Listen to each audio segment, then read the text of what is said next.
What's up, guys? Welcome back to Bring Me Joy-Cons. Nintendo has once again swung its giant $180 billion PP around, and they have successfully sued some guy who started a website called uberchips.com. He was selling the SX Lite and the SX Core mod chips for the Nintendo Switch, and they said, we don't like that, and we're going to sue you for $2 million. And part of this, also, he was instructed to destroy everything in his inventory. The thing I find crazy about this is that the mod chip makers, Team Executor, the guys who designed it, haven't been sued. Whoever manufactures them hasn't been sued. And it's just kind of like Nintendo knows that if they sue some dude in the United States who, put up a website and was reselling these chips, they're going to win. The guy probably doesn't have a lot of money for lawyers, and he probably doesn't have a lot of... I actually talked to this guy one time. I didn't know it was him at the time. But he was kind of in the modding scene and stuff. And anyway, I never did catch his real name. I think it's in an article now that he's been sued. But I knew, I kind of confirmed to some other people that's the same dude that was in this modding scene. And it's just kind of sad because he was a really nice guy who, from what I could tell, he probably thought he was doing something that was legal.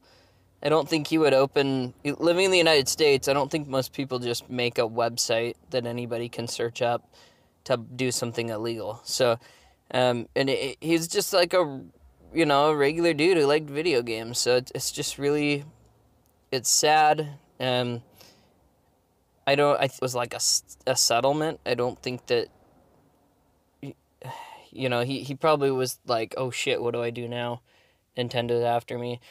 And from their side too, like, you're opening up your console and modifying it, whether that's technically illegal or not, I don't know. This guy obviously didn't have any, he clearly loves Nintendo and their video games. I don't think he had any bad intentions with this. For the most part, I think people just want to be able to play like GTA 3 and some Atari emulators and stuff like that. A lot of those newer emulators don't really work very well on the Switch, so like GameCube and stuff. But anyway, yeah, it's just I wanted to report the news about this. It's pretty crazy. There's like another 8 or 10 websites that they're coming after, and I don't know, if I ran Nintendo and I was seeing a lot of my potential profits disappear, then I'd probably come after people too. But I don't even, there's this age-old argument about, is piracy, is it piracy, right? Do these people have bad intentions and want to steal this stuff?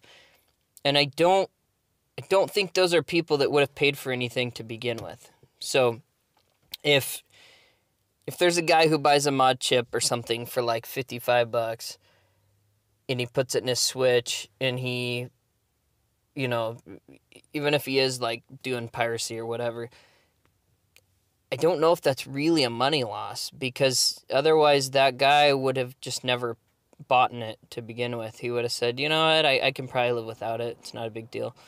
So I don't know. Give me your thoughts on that down in the comments. But I just found that kind of interesting, that like you could make the argument that selling mod chips, showing people how to hack a console, that's piracy. That's they're taking a loss on that. But for the most part, I think people that run emulators, people that do that kind of stuff, a lot of them are doing it to run games that you can't even buy anyway, and you're not going to pay eBay prices.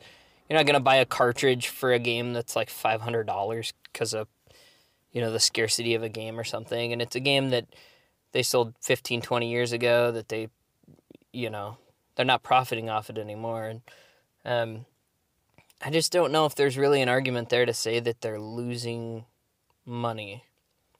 I think they've made a neat tool that, you know, you can run like some cool stuff on, like some homebrew ports and stuff, but I don't think that the main thing people are doing is piracy on hacked Nintendo Switches. So anyway, like I said, give me your thoughts in the comments. Give this video a thumbs up, subscribe to the channel, and have an awesome day.